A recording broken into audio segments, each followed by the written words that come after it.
হাসিনা পালানোর আগে বলেছিল শেখ হাসিনা পালায় না, এটা বলে সে দৌড়াতে দৌড়াতে ভারতে পালালো। বাংলাদেশের মানুষ বারবার রক্ত দিয়েছে, বাংলাদেশের মানুষ প্রজা থেকে নাগরিক হওয়ার চেষ্টা করেছে।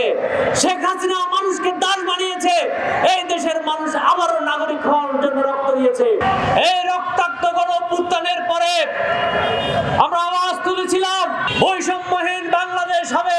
শেখ হাসিনা পালানোর আগে বলেছিল শেখ হাসিনা পালায় না, এটা বলে সে দৌড়াতে দৌড়াতে ভারতে পালালো। কিন্তু বাংলাদেশ একটা জিনিস রেখে গেছে, সেটি হচ্ছে সিল মারা, ট্যাগ মারা। আমরা দেখি যে বৈষম্যের বিরুদ্ধে কথা বলে এই দেশে যখন নারীরা দাঁড়ায়, যখন শ্রমিকেরা দাঁড়ায়, যখন নানান স্তর থেকে দাবি দাওয়া নিয়ে দাঁড়ায়, আমরা তাদেরকে ট্যাগ মারতে দেখি শেখ হাসিনার মতো।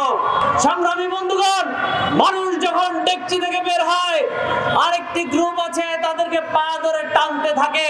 এইভাবে বাংলাদেশের বৈষম্যহীন যে স্বপ্ন, সেইটাকে চুরমার করা হচ্ছে।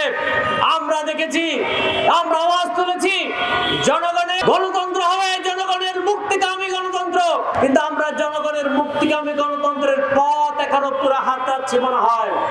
আমরা আওয়াজ তুলেছি, সেখানেও পথ দেখিয়েছি। আমরা বলেছিলাম জাতীয় নাগরিক পরিষদ গঠন করার।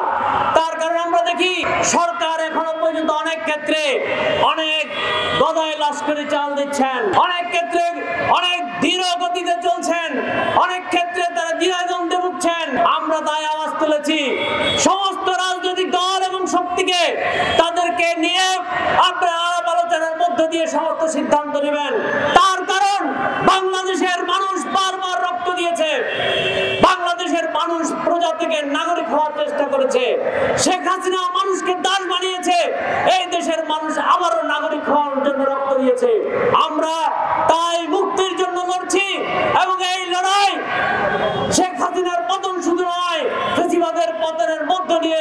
এই শাহবাগে দাঁড়িয়ে, এই রকম একটা মঞ্চে দাঁড়িয়ে আমি 2021 সালে বলেছিলাম যে স্বৈরাচার উচ্ছেদের জন্য 71 সালে যেভাবে অস্ত্র নিয়ে লড়াই করেছি, প্রয়োজনে আরেকটা লড়াই করব। আমরা দেখলাম সেই মুক্তিযুদ্ধের যে সে লড়াই, অস্ত্র নিয়ে সে লড়াই কিন্তু আমাকে যেতে হয়নি।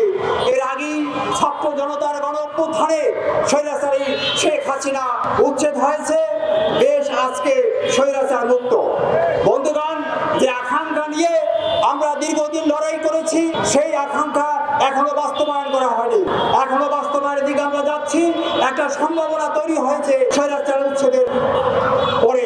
ফলে আমাদের কাজকে সেই আকাঙ্ক্ষা, জনগণের যে আকাঙ্ক্ষা স্বৈরাচার মুক্ত বাংলাদেশ, একটা স্বাধীন গণতান্ত্রিক স্বৈরাচার মুক্ত বাংলাদেশে যে মানুষের ভোটাধিকার সহ যে অধিকারগুলো আছে, অধিকারগুলো বাস্তবায়নের জন্য আমাদেরকে লড়াই চালিয়ে যেতে হবে।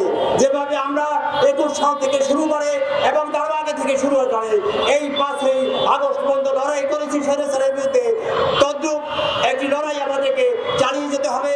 আমাদের যে আকাঙ্ক্ষা আছে, সেই আকাঙ্ক্ষা বাস্তবায়নের জন্য মনে রাখতে হবে, এই লড়াইয়ের জন্য ঐক্যবদ্ধ থাকা একান্ত জরুরি এবং একান্ত প্রয়োজন।